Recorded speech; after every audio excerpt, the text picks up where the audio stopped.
หมอนั่งภาวนาดีนะรู้สึกไปธรรมดาดีแล้วไม่ไปบีบไปเค้นจิต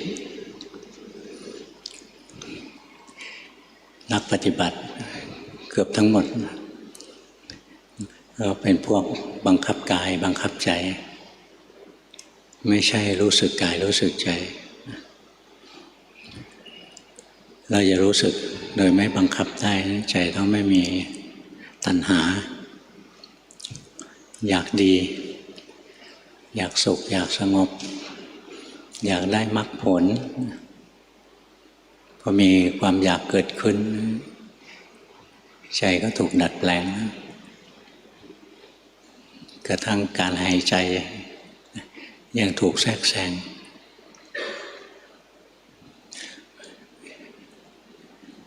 เราจะเห็นความจริงของกายของใจได้นะเราต้องรู้ด้วยจิตใจธรรมดาธรรมดาถ้าเป็นจิตใจที่ถูกบังคับให้เคร่งเครียดบางคนบอกว่าก็เห็นไตรลักษณ์นะเห็นทุกอย่างผ่านมาแล้วผ่านไปแสดงไตรลักษณ์หมดเลย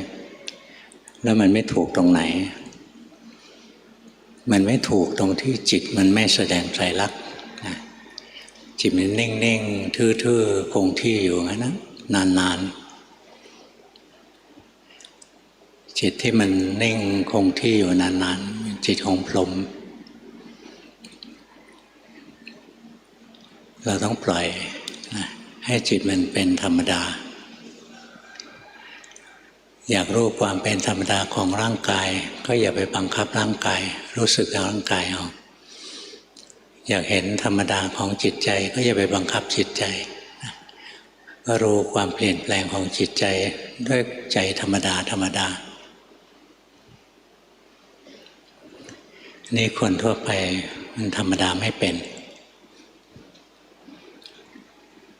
คนทั่วไปที่ไม่เคยฝึกไม่เคยปฏิบัติจิตมันหลงตลอดเวลาถูกกิเลสลากเข้าไปตลอดเวลาเดี๋ยวราคะเดี๋ยวโทสะเดี๋ยวโมหะลากทั้งวัน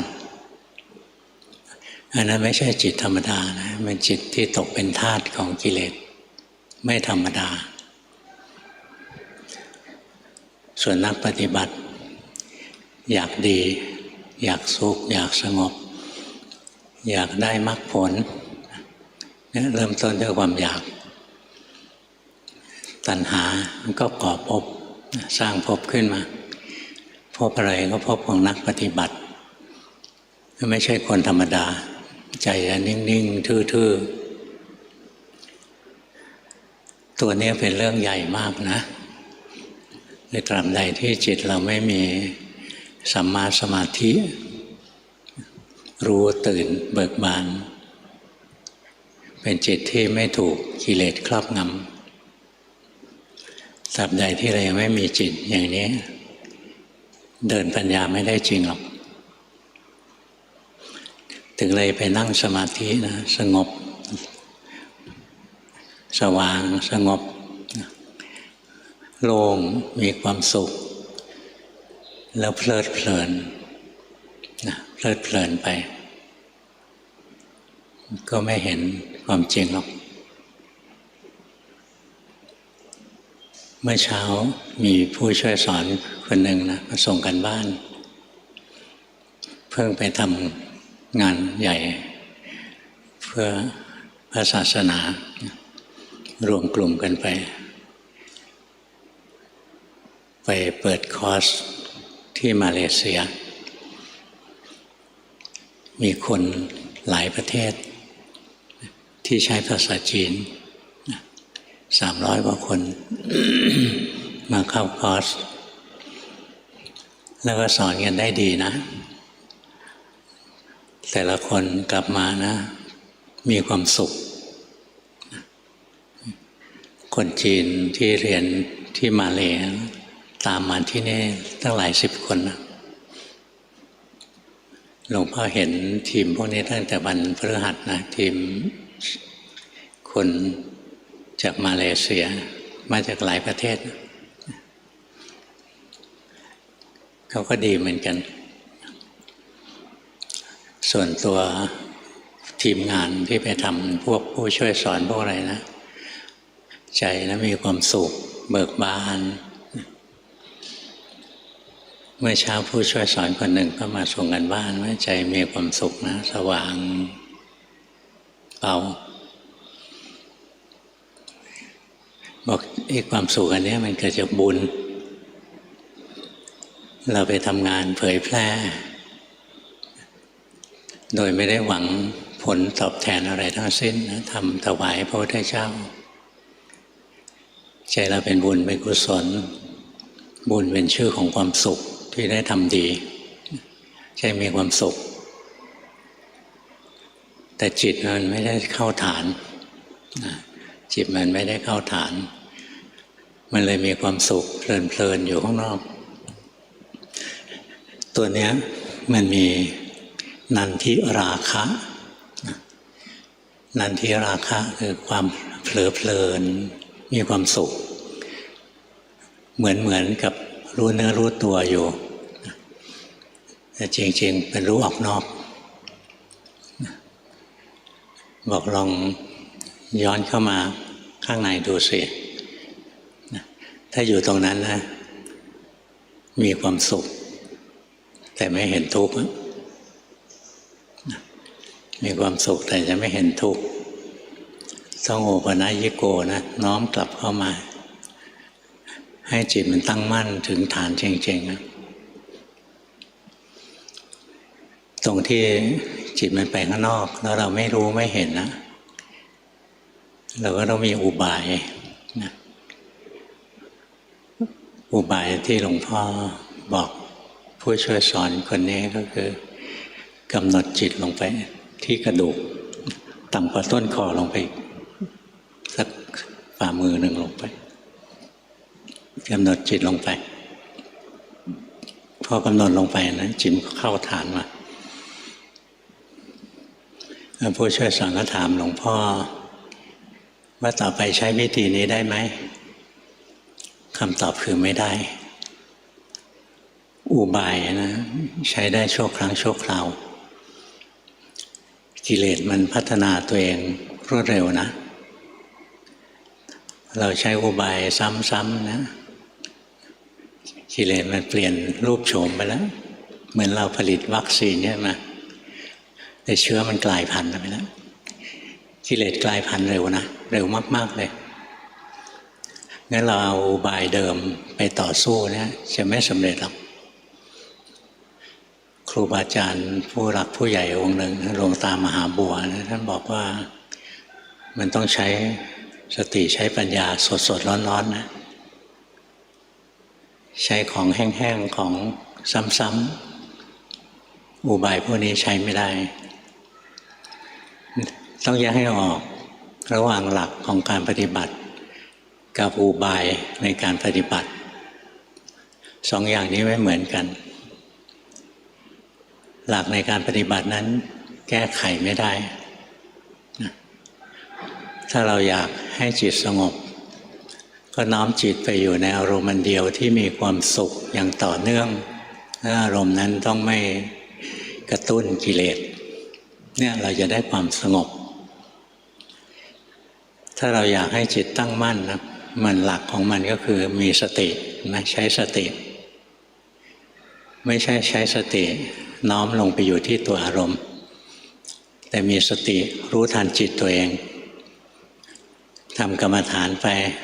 จิตหนีไปแล้วรู้จิตจมลงไปในอารมณ์กรรมฐานก็รู้คอยรู้ทันจิตไว้ทันทีที่รู้ทันจิตนะจิตจะตั้งมั่นขึ้นมาเพราะจิตนั้นมันไหลไปไหลมาแล้วเราไม่เห็นเราไม่ต้องไปทำให้มันตั้งมั่นไม่มีใครทำได้อาศัยสติรู้ว่าจิตไม่ตั้งมั่นจิตหลงไปคิดจิตหลงไปเพ่งสติรู้ทันจิตที่หลงแล้วจิตที่หลงจะดับเกิดจิตที่รู้ตื่นเบิกบานตั้งมั่นเด่นดวงขึ้นมามันตั้งมั่นอ่ะแต่เด่นดวงนี้ต้องตั้งมั่นบ่อยๆมันจะเด่นทรงตัวแต่ไม่ใช่เด่นอย่างที่เรานึกหรอกนะจิตมันมีกำลังตั้งอยู่โดยไม่ได้เจตนาให้ตั้งมั่นอันนั้นนะ มีกำลังจริงถ้าเราจะเจริญปัญญาหลักของมันคือให้เรามีสติรู้รูปนามกายใจตามที่รูปนามกายใจเป็นเราจะเห็นรูปนามกายใจอย่างที่มันเป็นได้เราต้องมีสัมมาสมาธิคือเห็นด้วยจิตที่ตั้งมั่นพอเห็นแล้วก็ต้องเป็นกลางหลักเหล่านี้จะภาวนาด้วยวิธีใดๆหลักอันนี้ก็อย่างนี้แหละไม่มีการเปลี่ยนแปลงแต่อุบายเอาไว้ใช้แก้ปัญหาเฉพาะหน้าอันนี้ปรับเปลี่ยนตามสถานการณ์ได้แต่อย่ามัวหลงอุบายนะจนลืมหลักส่วนใหญ่จะวิ่งหาอุบายจนลืมหลักของการปฏิบัติอันนั้นจะล้มเหลวสิ้นเชิงเมื่อก่อนมีครูบาอาจารย์องค์หนึ่งนะท่านเป็นพวกที่จิตว่องไวมากเลยอยู่สุรินทร์นะแล้วก็เวลาเห็นโยมภาวนาเนี่ยจะบอกเลยเฮ้ยกำหนดจิตไว้ตรงนั้นกำหนดจิตไปตรงนี้นะพอกำหนดปุ๊บจิตก็ตั้งมั่นขึ้นมาตามที่ท่านบอกคราวนี้ก็จำไว้ว่าต้องกำหนดอย่างนี้กลายเป็นมาตรฐานเป็นหลักของการปฏิบัติสุดท้ายก็ผิดอุบายเราใช้เมื่อจำเป็นนะอย่างเราจะทำสงครามสมัยโบราณจะทำสงครามเนี่ยจุดสำคัญเลยต้องเตรียมเสบียงอาหารไว้ให้พอรบกันนะใครเสบียงน้อยกว่าก็แพ้ใครหาเสบียงเพิ่มเติมได้เรื่อยๆก็ชนะเนี่ยจุดสำคัญอยู่ที่การหาเสบียงรวบรวมไว้แล้วก็ป้องกันตัวเองข้าศึกเข้มแข็งก็รักษาที่มั่นเชิงเทินข้าศึกเผลอก็เข้าโจมตีไม่ให้มันได้พักผ่อนส่งคนไปโจมตีค่ายมันตีหลอกๆไม่ตีจริงหรอกให้มันไม่ได้นอนนะก็อันนี้เป็นอุบายแล้วนะถ้าอุบายนี้ใช้ซ้ำซากทุกคืนเลยส่งไปที่เดิมข้าศึกมันก็ล้อมฆ่าตายหมดนะงั้นอุบายใช้ทุกวันไม่ได้นะใช้ได้เป็นครั้งเป็นคราวแต่หลักต้องแม่นนะต้องแม่นหลักก็ไม่มีอะไรมากอย่างที่หลวงพ่อบอกนั่นแหละทำสมถะเพื่อความสงบเนี่ยเลือกอารมณ์ที่เราอยู่ด้วยแล้วมีความสุขแล้วก็น้อมจิตไปอยู่ในอารมณ์นั้นไม่บังคับจิตถ้าบังคับจิตจิตจะไม่มีความสุขจิตจะไม่สงบอย่างหลวงพ่อนะถ้าอยากสงบเนี่ยหลวงพ่อก็หายใจเวลาหายใจแล้วมีความสุขไม่ต้องยุ่งอะไรกับใครนะพอมีความสุขนะหายใจ2-3 ทีจิตก็สงบแล้วนะไม่วอกแวกไปเที่ยวที่อื่นนะถ้าจะให้จิตตั้งมั่นก็ไม่ไปทำจิตให้ตั้งมั่นแค่รู้ทันมีสติรู้ทันจิตที่ไม่ตั้งมั่นเห็นไหมไม่ใช่อยู่กับอารมณ์แล้วนะแต่รู้ทันจิตแล้วจิตลงไปคิดรู้ทันจิตถลำลงไปเพ่งไปจ้องรู้ทันนะจิตจะตั้งมั่นขึ้นมาโดยที่เราไม่ได้ทำอะไรมันตั้งขึ้นมาเองนะแล้วถ้าจะเจริญปัญญาก็มีสติรู้กายรู้ใจตามความเป็นจริงไปจะรู้กายรู้ใจตามความเป็นจริงได้ต้องมีจิตที่ตั้งมั่นแล้วก็เป็นกลางเนี่ยหลักมันมีเท่านี้แหละแต่ละวันนะบางทีเราภาวนาก็ต้องมีอุบายอย่างน้อยอย่างนี้นะถ้าไม่ชำนาญจริงก็ไม่ต้องไปหาอุบายอะไรมากแล้วก็ไม่ต้องถามคนอื่นมากนะดูที่ตัวเองเมื่อวานนี้ก็มีผู้หญิงคนหนึ่งเป็นคนฟุ้งซ่านอย่างรุนแรงหลวงพ่อก็บอกอย่าไปยุ่งกับคนอื่นอย่าไปทำกิจกรรมเยอะให้เอาเวลาทั้งหมดนะมาภาวนา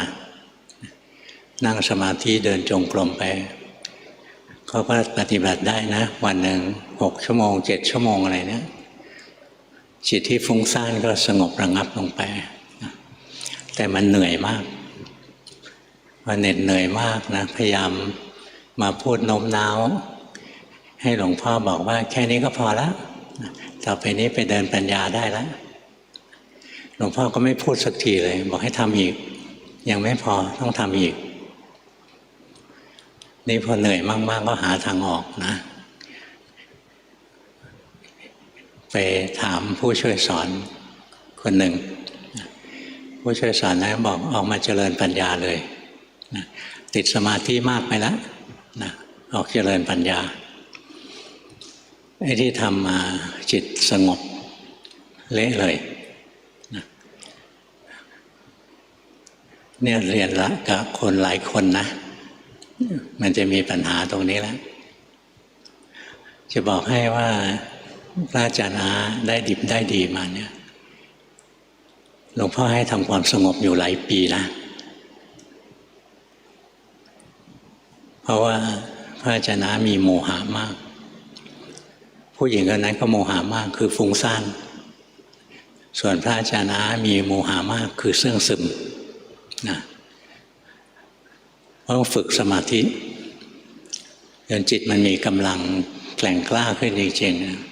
ๆการเดินปัญญาจะสั้นนิดเดียวแต่ถ้ากำลังไม่พอนะเหนื่อยเต็มทีแล้วขี้เกียจแล้วก็เลี่ยงไปทำอย่างโน้นไปทำอย่างนี้ไอ้ที่ฝึกมามันก็จะล้มเหลวไปนะเพราะฉะนั้นเวลาเรียนกรรมฐานนะเรียนกับใครก็เรียนให้มันจริงจังไปอย่างครูบาอาจารย์ที่ควบคุมการปฏิบัติของเราเนี่ยเห็นพวกเรามาตั้งแต่เริ่มต้นเนี่ยรู้ว่าจริตนิสัยจริงๆของเราเป็นยังไงอะไรเงี้ยแล้วก็รู้ด้วยว่าที่มาเสนออยากเปลี่ยนวิธีนะเพราะอะไรนะรู้ไส้นั่นแหละนะนั้นครูบาอาจารย์ก็จะควบคุมการปฏิบัตินะให้เดินไปข้างหน้าได้เมื่อก่อนที่หลวงพ่อจะบวชนะก็มีพี่คนหนึ่งนะสามีแกทำงานด้วยกันกับหลวงพ่อพี่คนนี้เขาอยากเรียนหลวงพ่อก็สอนให้เดินจงกรมนะเดินจนเท้าบวมเลย เดินมากนะหลายชั่วโมงเดินอยู่นั่นแหละแกก็เคยคิดเมื่อไหร่จะพอบอกไม่พอเดินไปบางวันแกอยู่ที่บ้านนะแกก็เริ่มอู้ไม่ยอมเดินหลวงพ่อก็โทรศัพท์ไปหาบอกเดินได้แล้วไปเดินแกก็เดินนะเดินจนเท้าแกบวมแกใส่รองเท้าหุ้มเท้าเนี่ยไม่ได้เท้ามันบวมแล้วขึ้นบันไดไม่ได้ขึ้นชั้น2ไม่ได้แล้ว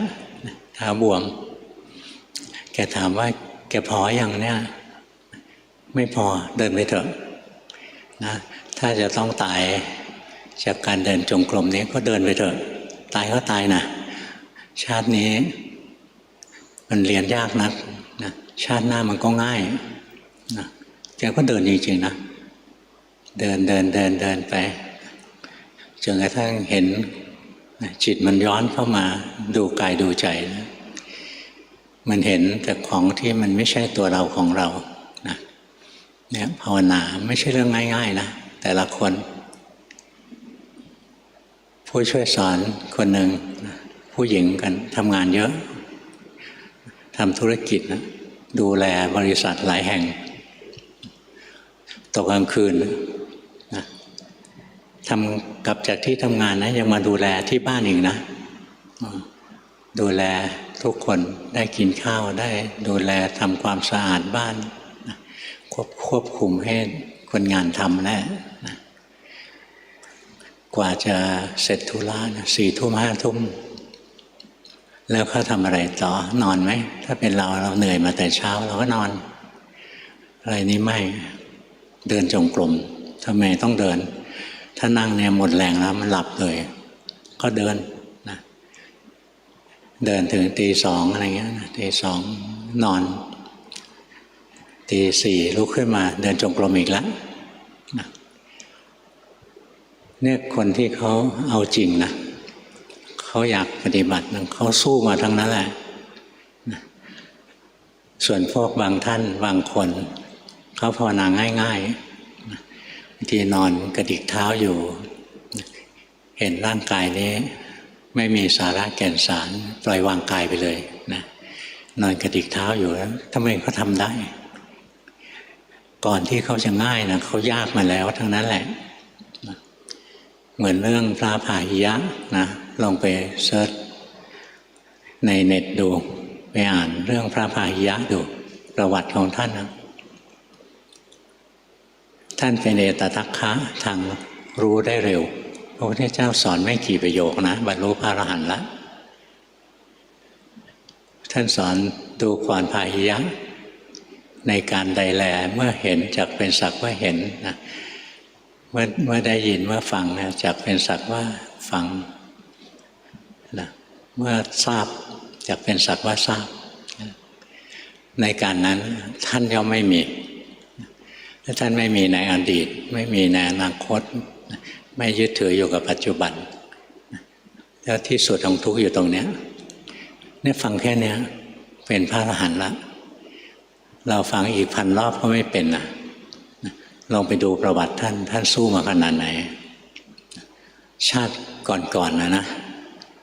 ท่านภาวนายอมตายเลยนะยอมตายเลย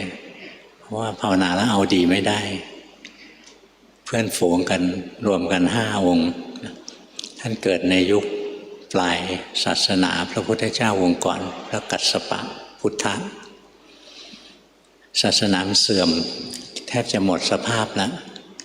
5 องค์เพื่อนกันบอกว่าโอ้ถ้าเราอยู่วัดในบ้านในเมืองอย่างเงี้ยคงเอาดีไม่ได้นะคงตายเปล่าก็พากันออกจากวัดนะขึ้นภูเขาไป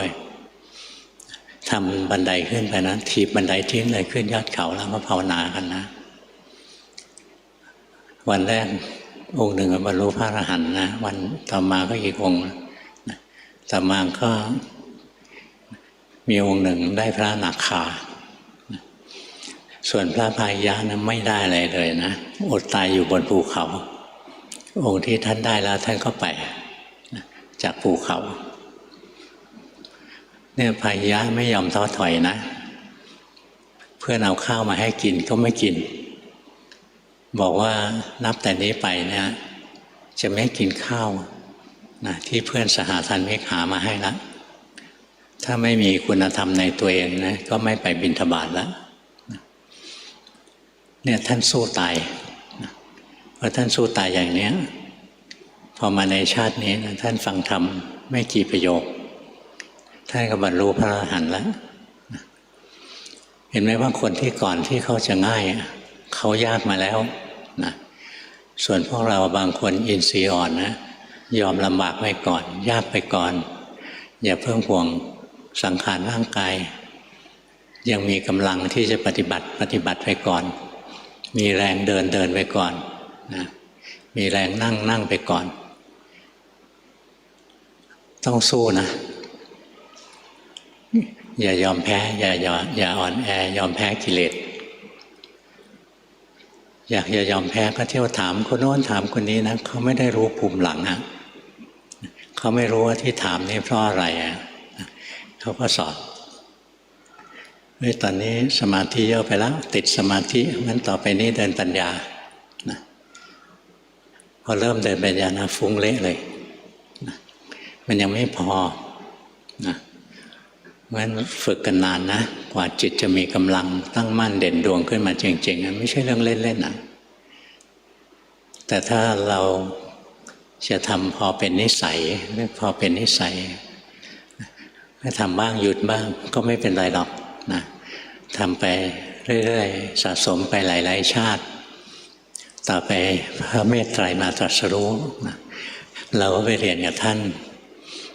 แล้วนิสัยอ่อนแอลอยถ้วยอย่างนี้ไปเจอพระศรีอานนะมันก็นิสัยเหลวไหลเหมือนเดิมแหละนะ อันนี้ไม่ใช่หลวงพ่อพูดนะครูบาอาจารย์ท่านเคยเล่าบอกบางคนนะบอกว่าค่อยๆทำไปนิดๆหน่อยๆนะสะสมเอาไว้เดี๋ยวไปเจอพระศรีอานค่อยเอาจริงหลวงปู่ดูลบอกให้คนชนิดนี้มันไม่เอาจริงหรอกมันเหลวไหลตั้งแต่ชาตินี้นะเจอพระศรีอานมันก็เหลวไหลอีกแหละเพราะมันเคยแต่เหลวไหลนะเพราะฉะนั้นเราจะผ่านพระพุทธเจ้านับจำนวนไม่ถ้วนที่เราเวียนว่ายตายเกิดมายาวนานขนาดนี้ผ่านพระพุทธเจ้ามานับจำนวนไม่ถ้วนนะก็เพราะนิสัยเหลวไหลนี่แหละนิสัยไม่สู้นะยอมนะให้กิเลสมันลากมันจูงเอาไปมันต้องสู้นะต้องสู้ยอมลำบากซะก่อนแล้วสบายทีหลังบอกเลยนะว่าภาวนาแล้วเนี่ยผลลัพธ์ที่ได้นะมันมหาศาลมันมีความสุขที่ไม่มีอะไรเหมือนนะความสุขมันมีความสงัดอยู่ภายในไม่ใช่สงบนะมันสงัดอยู่ข้างในนะจิตมันทรงสมาธิอัตโนมัติอยู่มันสงัดอยู่ภายในนะแล้วมันก็สงบนะสงบความสุขนะมันล้นขึ้นมาโดยจิตไม่ติดมันถ้าจิตยินดีพอใจเมื่อไหร่นะก็แสดงว่ายังไม่ใช่ยังบรรลุมรรคผลไม่พอต้องทำอีกต้องฝึกนะของฟรีไม่มีธรรมะมันก็อยู่ใต้กฎแห่งกรรมทำอย่างไรก็ได้ผลอย่างนั้นของฟรีไม่มีของฟลุกไม่มีเมื่อก่อนมีผู้หญิงคนหนึ่งไม่ยอมภาวนาชอบมาฟังหลวงพ่อเทศกะว่าวันหนึ่งนะฟังแล้วจะได้ยินวรรคทองวรรคทองพอได้ยินวรรคทองปุ๊บบรรลุเลยเนี่ยความคิดอย่างนี้นะล้มเหลวตั้งแต่เริ่มคิดแล้วมันจะเอาแต่สุขเอาแต่สบายถ้ารักสุขรักสบายนะก็ทำความดีไปผลที่ได้ก็เป็นความสุขความสบายนะทำบุญไปและสิ่งที่ได้คือความสุขความสบายแต่ต้องทำให้เป็นนะไม่ใช่ไปกู้เงินมาบริจาคสร้างโน้นสร้างนี้นะอันนี้ทำบุญไม่เป็นทำแล้วตัวเองเดือดร้อนตอนก่อนจะทำนะจิตใจมีศรัทธาร่าเริงระหว่างทำก็ร่าเริงมาทำเสร็จแล้วหงอยเลยเป็นหนี้เป็นสินบางคนขายบ้านไปทำบุญอะไรอย่างนี้นะไม่มีบ้านอยู่ตกนรกตั้งแต่ยังไม่ตายแล้วไอ้นี่ทำบุญไม่เป็นอ่ะโง่ทำบุญไม่ประกอบด้วยปัญญาเลยไม่รู้ว่าอันไหนควรอันไหนไม่ควรอันนั้นก็ใช้ไม่ได้ทำบุญก็ต้องรู้จักทำนะคือฝึกความเสียสละของเรานะถ้าทำทานเนี่ยสมัย40 ปีก่อนหลวงพ่อเข้าไปตามวัดครูบาอาจารย์ไม่เห็นท่านเรียอะไรทำอะไรเลยสมัยนั้นวัตถุน้อยนะในวัดมีวัตถุน้อยแต่การภาวนามีมากการภาวนาเข้มแข็งในตอนหลังๆเนี่ยวัตถุมากในการภาวนามันเลยน้อยย่อหย่อนลงไป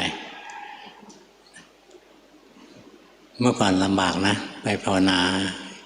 ตามวัดครูบาอาจารย์เนี่ยกินข้าวมื้อเดียวบางวันก็มีให้กินบางวันก็ไม่มีนะอิ่มบ้างไม่อิ่มบ้างไม่อิ่มก็กินน้ำไปไม่มีให้แล้วนะวันหนึ่งมีครั้งเดียวที่หลับที่นอนไม่ใช่จะสบายนักหรอกนะหลวงพ่อเอาเท่านั้นแหละนอนใต้ต้นไม้หลวงพ่อก็ทำมาแล้วกุฏินะที่โยมพักเนี่ยส่วนใหญ่เป็นกุฏิใหญ่ๆคนนอนกันหลาย10 คนได้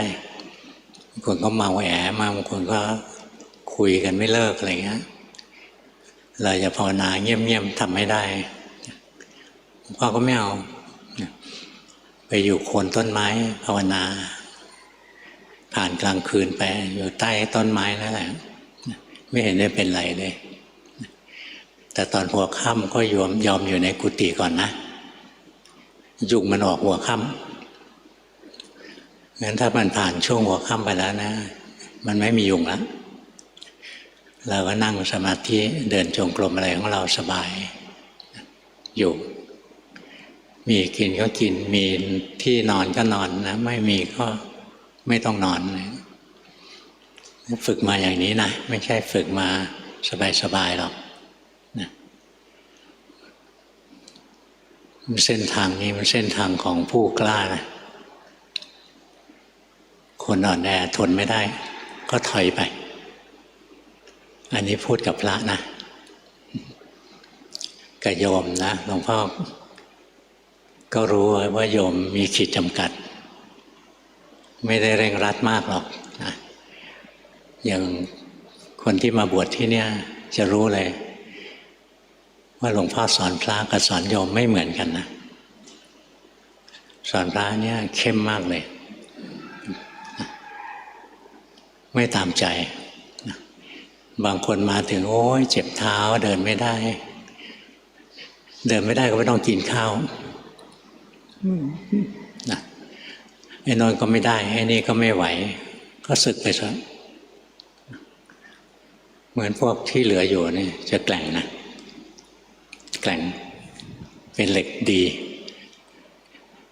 เหล็กดีเนี่ยถูกเผาไฟไล่สนิมมันหมดนะถูกทุบแล้วทุบอีกจนกลายเป็นมีดที่คมในนี้ก็มีมีดคมหลายเล่มนะดีแต่ถ้าสอนโยมหลวงพ่อรู้ขีดจำกัดของโยมคนไหนตั้งอกตั้งใจเอาจริงหลวงพ่อก็เอาจริงด้วยคนไหนต้องการแค่สะสมบุญบารมีนะก็ให้แค่นั้นแหละแต่คนไหนวุ่นวายมากก็ไม่เอาด้วยพวกวุ่นวายเป็นไงชอบทำกิจกรรมอย่ามาชวนทำกิจกรรมโน่นนี่นั่นไม่เอาเสียเวลาทำมาเยอะแล้วไม่ทำอีกแล้ว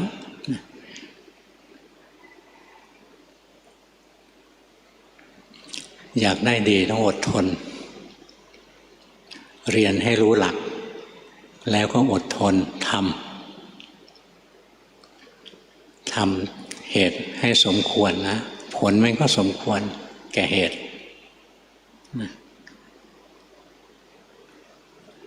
อย่างหลวงพ่อฝึกสมาธินะตั้งแต่7 ขวบมา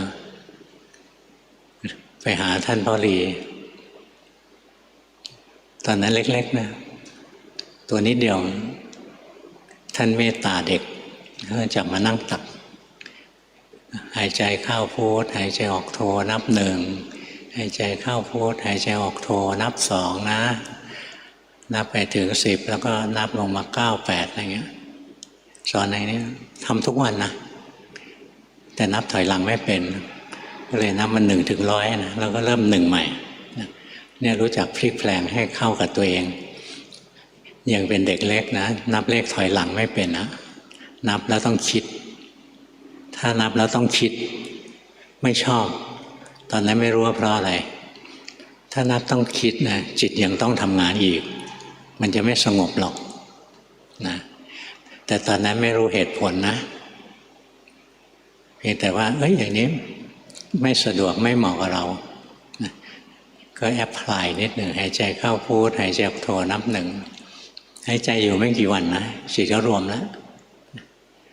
ตั้งมั่นขึ้นมารวมแล้วก็ไม่รู้จะไปทำอะไรไม่มีครูบาอาจารย์สอนต่อมันก็เสื่อมไปเสื่อมแล้วก็ทำอีกทำอย่างเนี้ยทำเจริญแล้วเสื่อมเจริญแล้วเสื่อมไปเรื่อยๆจนอายุ10 ขวบนะไฟไหม้ข้างบ้านนะตกใจก็รีบวิ่งจะไปบอกพ่อก้าวที่ 1ตกใจก้าวที่ 2ตกใจก้าวที่ 3นะสติมันย้อนมาเห็นความตกใจขาดสะบั้นเลยนะจิตก็ตั้งมั่นเด่นดวงเป็นผู้รู้ขึ้นมา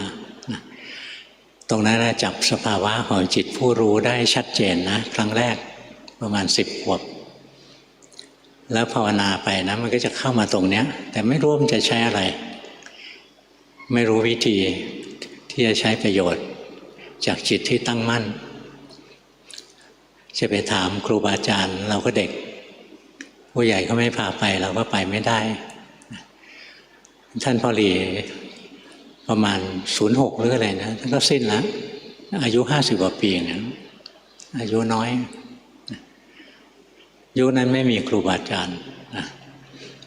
ครูบาอาจารย์ก็อยู่ทางตอนออกทางเหนือทางอีสานทางใต้เราไปไม่ได้ก็ทำแต่สมาธินั้นให้จิตสงบจิตสงบบางวันก็สงบบางวันก็ไม่สงบบางวันก็ตั้งมั่นบางวันก็ไม่ตั้งมั่นฝึกเรื่อยๆจนมาเจอหลวงปู่ดูลท่านให้ดูจิตเอาเนี่ยก่อนที่หลวงปู่จะบอกให้หลวงพ่อดูจิตนะการดูจิตตรงนี้เป็นการเจริญปัญญาแล้ว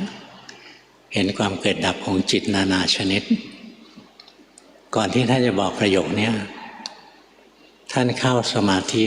นะก่อนที่จะตอบเนี่ยท่านเข้าสมาธิอยู่สัก40หรือ45นาทีนะ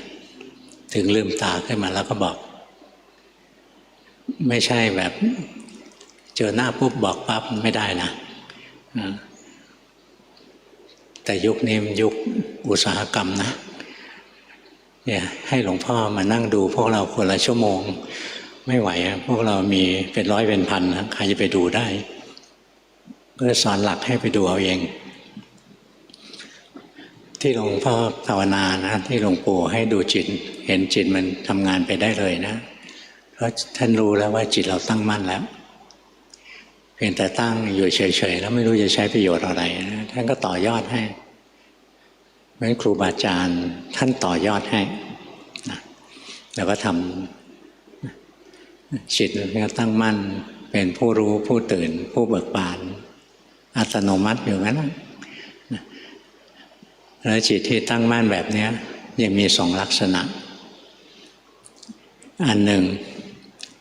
ตั้งแล้วก็สงบมีความสุขอยู่เฉยๆนะอีกอันหนึ่งจิตก็ตั้งมั่นแล้วก็เจริญปัญญา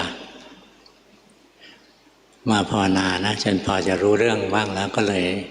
ไปอ่านอภิธรรมดูตำราอภิธรรมเขาก็ดีเหมือนกันนะแต่ว่าก่อนจะไปอ่านอภิธรรมควรจะภาวนาให้เป็นก่อนไปเรียนอภิธรรมก่อนไม่ค่อยภาวนาแล้วมันจะคิดนำตลอดเลยจิตตรงนี้เป็นวิธีจิตตัวนี้ชื่อว่าตัวนี้ชื่อนี้อะไรแล้วถัดจากนี้จะเป็นจิตอย่างนี้นะจิตฟุ้งซ่านนะภาวนาไม่ได้จริงอ่ะนี่พอภาวนาเป็นนะแล้วก็ไปดูตำรามันตรงกันนะไอ้ตัวจิตผู้รู้เนี่ยในตำราเรียกว่าเป็นมหากุศลจิตนะอสังขาริกังไม่เจตนาให้เกิดเป็นมหากุศลจิตลักษณะของจิตที่เป็นมหากุศลเบาอ่อนโยนนุ่มนวลคล่องแคล่วว่องไวนะควรแก่การงานนะอยากทำสมถะก็รู้แล้วทำอย่างนี้อยากทำวิปัสสนาจิตนี้ก็ควรใช้ได้ซื่อตรงในการรู้อารมณ์จิตตัวนั้นไม่โลภไม่โกรธไม่หลงเนี่ยลักษณะของจิตที่ตั้งมั่นเป็นผู้รู้นะอันแรกเลยเป็นจิตที่เป็นกุศลแล้วก็เป็นจิตที่เป็นกุศลชนิดที่ไม่ได้เจตนาให้เกิดเราต้องฝึกฝนจิตตนเองนะจนกระทั่งเราเป็นผู้รู้อัตโนมัติตำราเขาเรียกอาสังขาริกังไม่ต้องบิ้วนะตั้งมั่นเองนี่ถ้าจิตเราไปอยู่ข้างนอกแล้วเราพยายามหาทางแก้หาอุบายแก้ทำมาดูตรงนี้ตั้งขึ้นมานะไอ้เนี่ยจงใจทำขึ้นมาเป็นจิตที่ตั้งมั่นที่มีกำลังอ่อนนะเดินปัญญาไม่ค่อยได้เรื่องหรอกนะมันอยู่ทรงตัวอยู่ไม่ได้จริงเดี๋ยวก็ไหลนะแล้วจิตตัวเนี้ยที่ตั้งมั่นเนี่ยมันมี2อันอันหนึ่งเจริญปัญญานะเรียกว่าญาณสัมปยุตอีกอันหนึ่งไม่ได้เจริญปัญญารู้ตัวตั้งมั่นเฉยๆเรียกว่าญาณวิปยุตญาณก็คือปัญญาสัมปยุตก็คือประกอบด้วยปัญญานะงั้นจิตผู้รู้บางดวงประกอบด้วยปัญญาบางดวงไม่ประกอบด้วยปัญญาแต่ไม่ได้ประกอบด้วยกิเลสนะ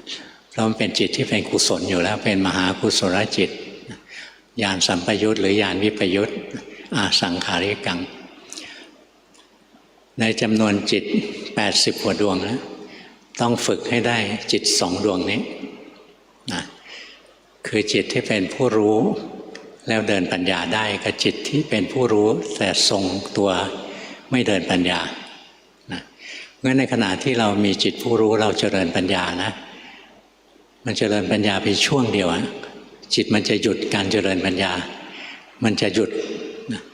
กลับเข้ามาทรงตัวสงบรู้อยู่เฉยๆจิตรวมโดยไม่ได้เจตนาให้รวมเมื่อเราเดินปัญญาไปนะถึงจุดหนึ่งเนี้ยจิตรวมเองไม่ได้เจตนาให้รวมนะมันรวมอัตโนมัติลงมามันอยากรวมมันก็รวมเพราะมันจริงๆมันไม่ใช่เราหรอกนะนี่เราจะเห็นนะจิตมันทำงานได้วิจิตรพิสดารนะพอมีจิตเป็นผู้รู้เห็นสภาวะเกิดดับไปช่วงหนึ่งจิตรวมมาอยู่นิ่งๆแล้วนิ่งอยู่ช่วงหนึ่งจิตเคลื่อนออกมานะแต่ตั้งมั่นนะแต่ส่งกระแสของความรับรู้ออกไปกระทบอะไรเกิดขึ้นในกายสติรู้แต่จิตตั้งมั่นเป็นคนรู้โดยที่ไม่ได้รักษาไว้ถ้ารักษาไว้เนี่ยไม่ใช่อสังขาริกังงั้นถ้าเรารักษาตัวผู้รู้ไว้นะส่วนใหญ่ที่พวกเราฝึกแล้วบอกมีตัวรู้ตัวรู้ของเราเป็นตัวรู้ที่เรารักษาไว้นะยังใช้ไม่ได้เรียกสังอะไรอสังขาสังขาริกังนะยังปรุงแต่งมันอยู่สังขารสังแปลว่าร่วมมีประกอบด้วยสังขารด้วยความปรุงแต่งให้มันเกิดขึ้นอันหนึ่งไม่ได้แต่งให้มันเกิดขึ้นจิตผู้รู้ที่ดีที่มีกำลังเนี่ยเป็นจิตผู้รู้ที่เราไม่ได้แต่งให้เกิดขึ้นแต่มันเกิดเองจากการที่เราคอยมีสตินะทำกรรมฐานไปจิตเคลื่อนรู้ทันจิตไม่ใช่รู้อารมณ์แต่รู้ทันจิตนะแล้วจิตจะตั้งมั่นเด่นดวงขึ้นมาที่พูดเนี่ยไม่ได้มโนพูดนะไม่ได้กลางตำราพูดว่าอ่านตำราทีหลังจากที่ภาวนาแล้วที่พูดมาเต็มปากเต็มคำนะเพราะหลวงพ่อทำผิดมาเยอะเลยนะก่อนที่จะมาพูดกับพวกเราได้นะทำผิดมาเยอะเลยแล้วอาศัยใบบุญของครูบาอาจารย์ท่านก็ประคับประคองเกื้อกูลให้เดินอยู่ในร่องในรอยแล้วเราเองมีความอดทนที่จะปฏิบัติหลวงพ่อพูดเรื่อยๆนะหลวงพ่อโง่นะไม่ใช่คนฉลาดกว่าพวกเราหรอกโง่ในมาตรฐานเดียวกับพวกเราแหละอย่านึกว่าตัวฉลาดนะถ้าฉลาดเราพ้นทุกข์ไปนานแล้วหลวงพ่อไม่ใช่คนเก่งแต่หลวงพ่ออดทนที่จะเรียนรู้ตัวเองซ้ำแล้วซ้ำอีกนะทำเรื่อยๆนะอย่าท้อแท้อย่าอ่อนแอเอาไว้ชาติที่ไม่มีพระพุทธศาสนานะจะท้อแท้อ่อนแอบ้างก็ไม่เป็นไรหรอกแต่ถ้าเคยฝึกไว้ดีแล้วนะถัดไปเนี่ยศาสนาพุทธสิ้นไปแล้วเนี่ยจิตที่ฝึกไว้ดีแล้วนะมันจะหาทางเดินต่อนะมันไม่ทิ้งหรอกนะแล้วพอต่อไปไปเจอพระเมตไตรอะไรอย่างนี้นะท่านสอนสะกิดเรานิดเดียวเราก็พ้นแล้ววันนี้เทศให้ฟังเท่านี้ค่อนข้างดุเดือดนิดหน่อยนะฟังแล้วฮึกเหิมไหมหรือฟังแล้วห่อเหี่ยวฟังหลวงพ่อเทศไม่มีใครห่อเหี่ยวนะมีแต่ฮึกเหิมแต่พอออกจากศาลาก็ห่อเหี่ยวต่อแหละ มันต้องอดทนนะต้องทำของเราเองนะจนกระทั่งจิตมันมีกำลังตั้งมั่นเด่นดวงขึ้นมาเบอร์หนึ่งในรูปแบบใช้การสวดมนต์และนั่งดูร่างกายหายใจระหว่างวันบริกรรมและดูกายเคลื่อนไหวยังไม่มีฉันทะในการปฏิบัติแยกขันธ์ได้บ้างแต่สมาธิไม่พอและจิตไม่ตั้งมั่นขอคำแนะนำจากหลวงปู่ค่ะ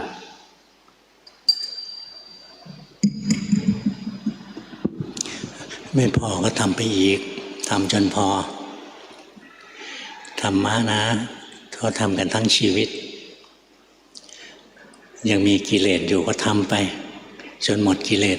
แล้วยังทำนะทำเป็นเครื่องอยู่ ที่เบอร์หนึ่งทำนะดีนะหลวงพ่ออนุโมทนาทำมาดีแล้วทำมาถูกแล้วทำไปอีกทำให้พอแต่ไม่ต้องนึกนะว่าแค่ไหนพอการภาวนาก็เหมือนการกินข้าวมีหน้าที่ตักอาหารใส่ปากก็เคี้ยวไปกลืนไปอิ่มเมื่อไหร่ก็รู้เองแหละการภาวนาก็เหมือนกันนะทำไปเรื่อยๆมันพอเมื่อไหร่มันอิ่มเมื่อไหร่ก็รู้เองแหละไม่ต้องมาถามหลวงพ่อเลยว่าพอหรือยัง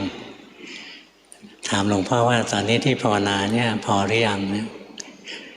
ก็เหมือนถามหลวงพ่อว่าที่ผมกินข้าววันนี้อิ่มหรือยังโง่หรือฉลาดนะถามอย่างเนี้ยนะเรารู้ด้วยตัวเองนะดีเบอร์หนึ่งทำได้ดีเด็ดเดี่ยวดีถูกใจ เบอร์สองอย่าเสื่องซึม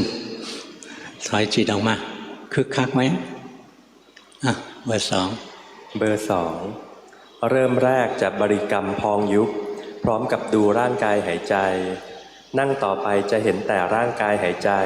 และเห็นจิตว่าเดี๋ยวก็เห็นร่างกายชัดเดี๋ยวก็ไหลไปช่วงนี้จะรู้สึกว่ามีเราอีกคนหนึ่งที่บอกตัวเองว่าเห็นร่างกายชัดแล้วจิตลอยไปแล้วจะหนีไปคิดแล้ว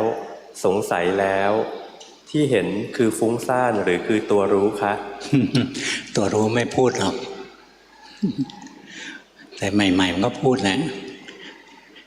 ยิ่งของเก่าที่เราเคยฝึกนะมันฝึกกำหนดมันฝึกพูดคอยพูดไปเรื่อยๆกำหนดไปเรื่อยๆนะ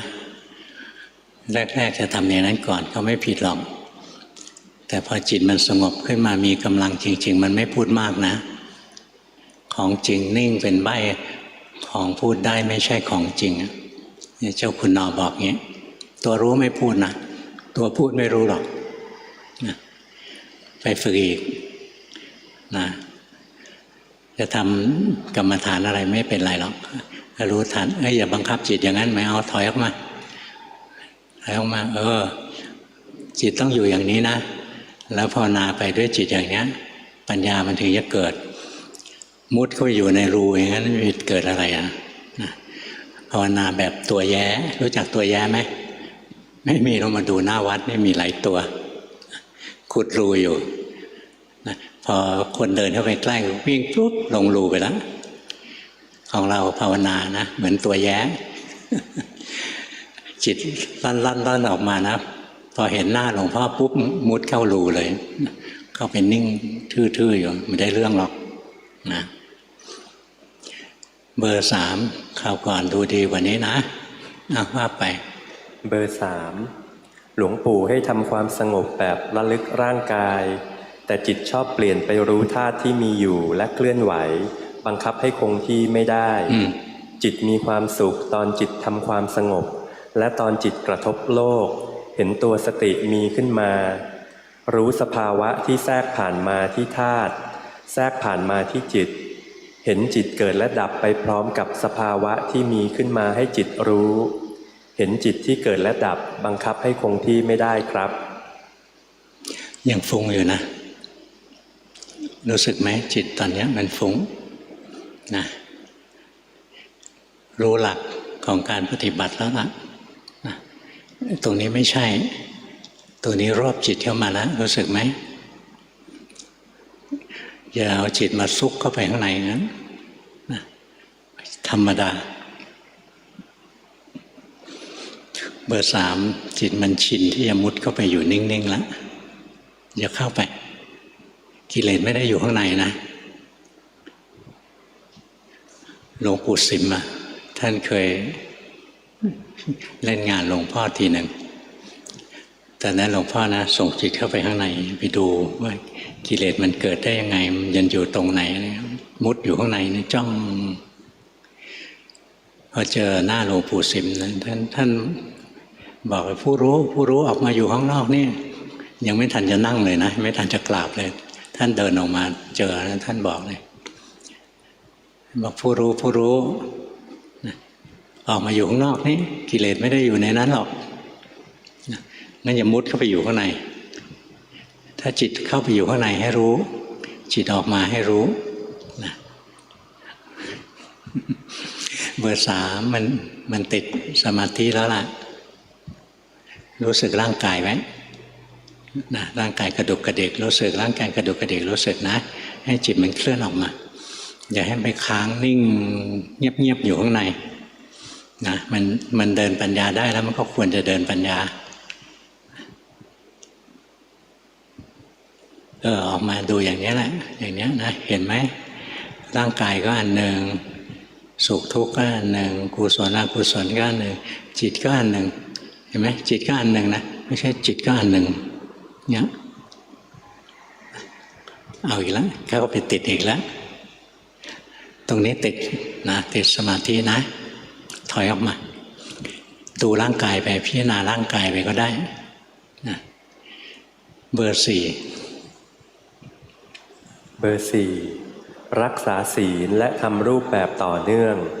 มีความรู้สึกตัวและแยกขันธ์ได้ดีขึ้นเมื่อจิตปรุงกุศลหรืออกุศลจะเห็นความยึดอัตตาตัวตนทำงานอยู่เบื้องหลังเสมอยังอยู่ระหว่างการเรียนรู้จิตที่ไม่ตั้งมั่นจากตุ่มรั่วและไม่เป็นกลางพลังของจิตยังขึ้นลงจากความเหนื่อยจากการทำงานก็จะกลับมารู้สึกร่างกายและลมหายใจขอกันบ้านค่ะมันก็อย่างนั้นแหละเวลาทำงานเหนื่อยจิตไม่มีแรงก็ไม่ต้องไปเขี่ยวเข็นมันนะจิตไม่มีแรงก็ช่างมันแค่รู้ว่าตอนนี้มันไม่มีแรงรู้ด้วยใจเป็นกลางทันทีที่รู้ด้วยใจเป็นกลางปุ๊บนะแรงมันจะกลับมาทันทีเลยแต่ถ้าจิตไม่มีแรงแล้วพยายามทำให้มีแรงนะยิ่งเหนื่อยหนักกว่าเก่าอีกนะจิตไม่มีแรงรู้ว่าไม่มีแรงอยากมีแรงรู้ว่าอยากถ้าจิตเป็นกลางนะแรงมันจะมาอย่างรวดเร็วเลยนะที่ฝึกอยู่ดีนะใช้ได้ดีเปลี่ยนไปเยอะเลยดีเบอร์ห้าคอยดูร่างกายเคลื่อนไหวคอยรู้ทันความปรุงแต่งของตัวเองเห็นกายและใจทำงานได้เองทุกอย่างบังคับไม่ได้บางทีก็เห็นว่าทุกอย่างไม่ใช่เรารู้ว่ายังยึดตัวเราบางทีก็เห็นร่างกายแสดงทุกข์บีบคั้นแต่วางใจได้ดีขึ้นในรูปแบบมีลมหายใจเป็นเพื่อนยังรักสบายชอบตามใจตัวเองแต่สู้กับกิเลสขอกันบ้านเจ้าค่ะไปทำต่อไปค่อยๆต่อสู้ไปนะล้มลุกคลุกคลานบ้างเป็นเรื่องธรรมดาแต่เราไม่เลิกนะทำไปเรื่อยๆก็ดีขึ้นเรื่อยๆแล้วดีตอนนี้ก็ดีกว่าแต่ก่อนแล้วล่ะเบอร์หกแป๊บหนึ่งเบอร์สามมาเพ่งแล้วรู้สึกไหมก่อนที่หลวงพ่อจะพูดคำว่าแป๊บเดียวเนี่ยจิตหนีไปคิดรู้ไหมพอหลวงพ่อบอกว่าแป๊บหนึ่งเนี่ยบอกอย่าเพิ่งอ่านเรารีบปุ๊บตั้งหลักเตรียมต่อสู้นะเนี่ยรู้ทันมันนะจิตมันติดนิ่งๆแล้วล่ะ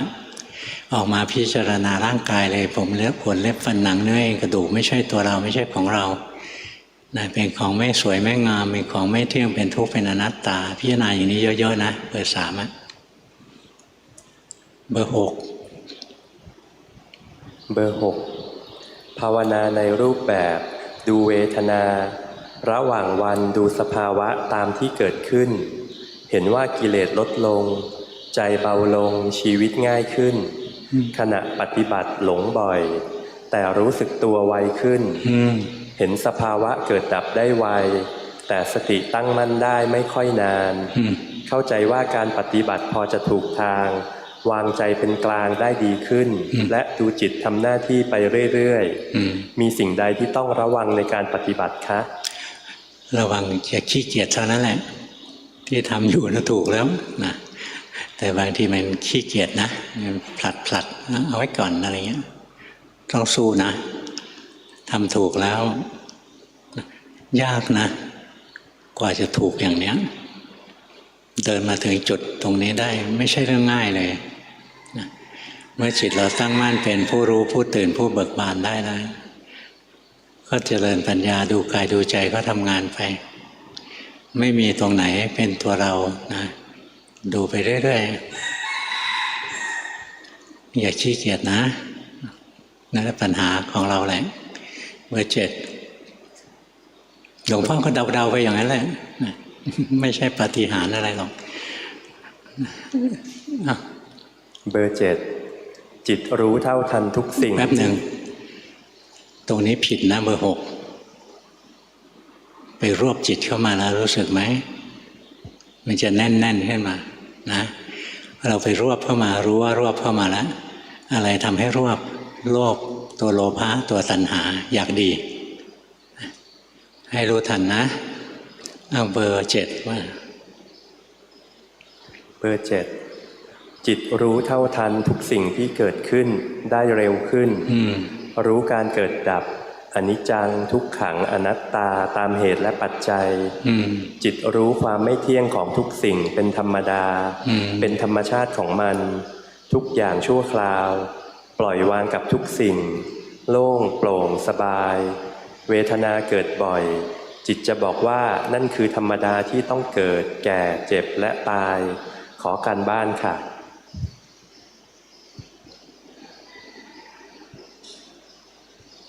อย่าติดสุขนะ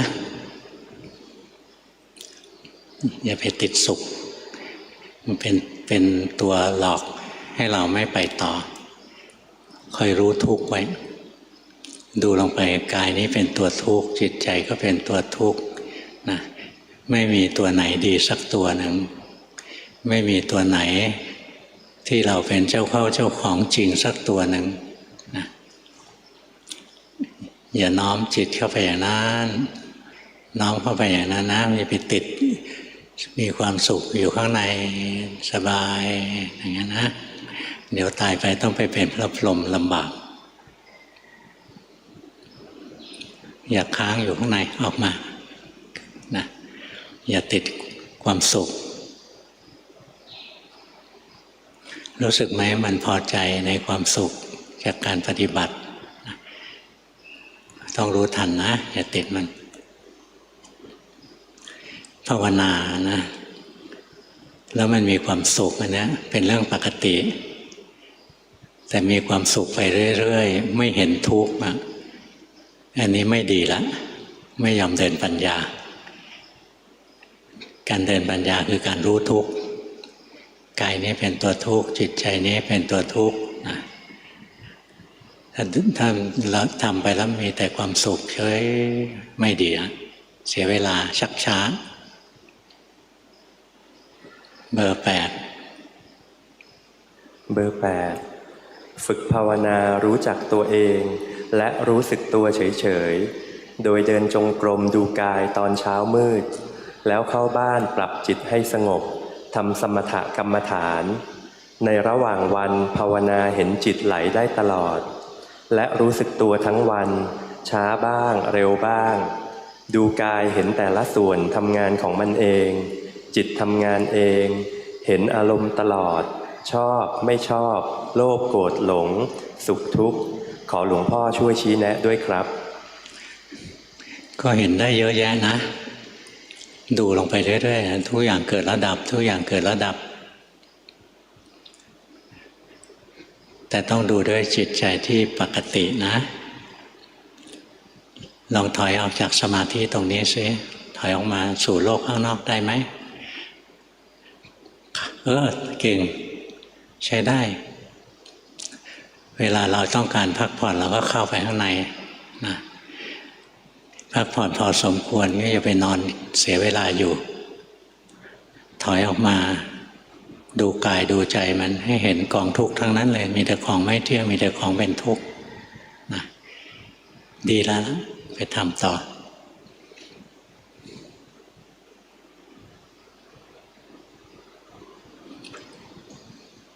เชิญกลับบ้านพรุ่งนี้หลวงพ่อไม่อยู่นะไปเทศมสท.มสท.เขาไม่ต้องลงทะเบียนใช่ไหมใครไปก่อนก็ได้เข้าข้างใน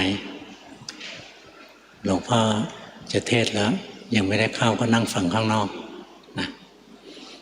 บางคนชอบนั่งข้างนอกนะไม่ชอบนั่งข้างในก็มีไปเชิญกลับบ้าน